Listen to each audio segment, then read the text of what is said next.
Shalom and welcome to 2 Minutes of Torah. This year is entitled, How many times should we say Birchat Hatorah throughout the day? Sounds like a simple answer. We say it once in the morning when we wake up and then that's it. Far from simple. Think of any other bracha that we say on a mitzvah. Person goes ahead and sits in the sukkah in the morning, makes a bracha. Goes to the Beis Medrash, learns a few hours a day, then has a family tiyul, gets back 8 at night.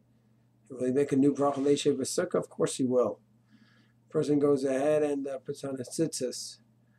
Then he's on the beach, goes swimming for a few hours. Later in the afternoon, comes back after being in the water all day. He's not wearing tzitzis.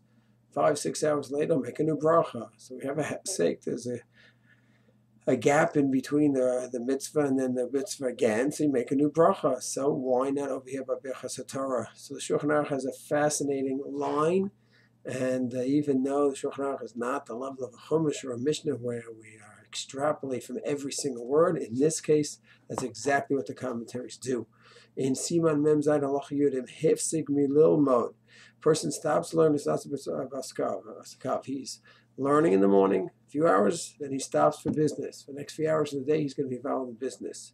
So here's the next key word. Keivan Shedat Olach Milil Mode, Lave Hefsek. Since his mindset is to continue learning, it's not a hefsek. Now that's very interesting. What does that mean? Keiv and shadata, since he is planning on learning again.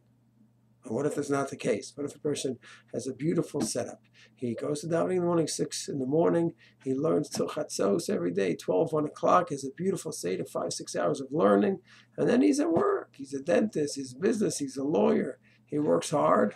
He gets home, he goes to Mincha Marav, he comes home, and that's it. He's not learning, and it's not his schedule to learn. Maybe one day he can even build up a late evening schedule of learning it. Hopefully, Mitzvah Hashem should always be growing and learning. But right now, that's not where he's at. And all of a sudden, he goes ahead and sees a new sefer his wife got him.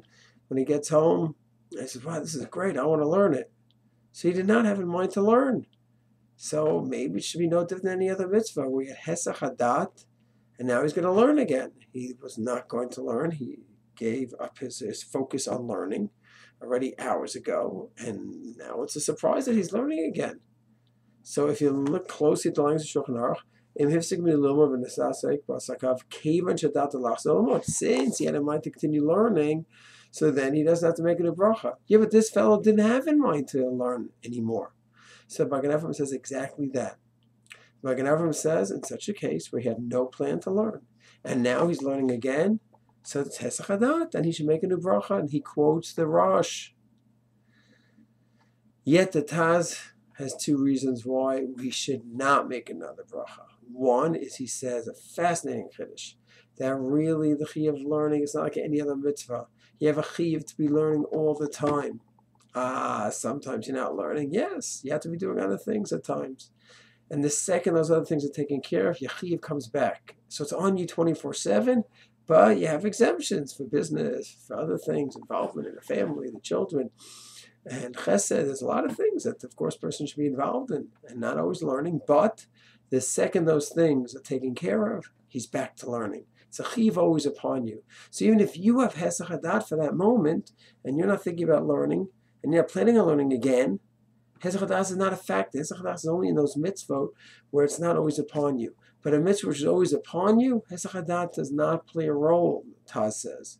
And then he says even if hesach hadat would play a role, a person, a Jew, never has hesach hadat for learning, and there's an assumption, mistama, that a Jew is planning to learn again if he has the opportunity.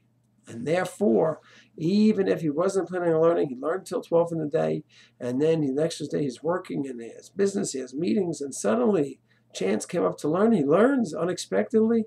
Taz says he wouldn't make a bracha for 2 reasons. 1, hesach hadat is not a factor, and 2, the Jew always has in mind. That's the assumption of a Jew. And Mishmur quotes the second sheet in the Taz, and he says the Safek Brachos what to do. Of course, the way to get out of the Safek Brachos is that a Jew should always know, anytime I have the opportunity to learn, I should learn. And if it wasn't planned and it comes up, it's not a surprise at all. That should be the focus of a Jew. So it's a beautiful lamdish sugya about the role of Hesach Hadas in Birchat Hatorah as opposed to all other mitzvot. And it's a beautiful discussion about whether we have such an assumption that a Jew's focus is always on learning, and in the back of his mind he's going to come to learn, and to remove the theoretical machlokes in Magain Avraham from the Taz. We should just go ahead and have in mind and have a mindset, a framework that any time I have the opportunity to be learning, I'm going to be learning. And chas v'shalom to think, oh, I finished learning 12 in the daytime, I'm not learning again until I go to sleep. Chas v'shalom. Any time that I have the opportunity, I can't wait to be involved in learning once again. Erev Tov.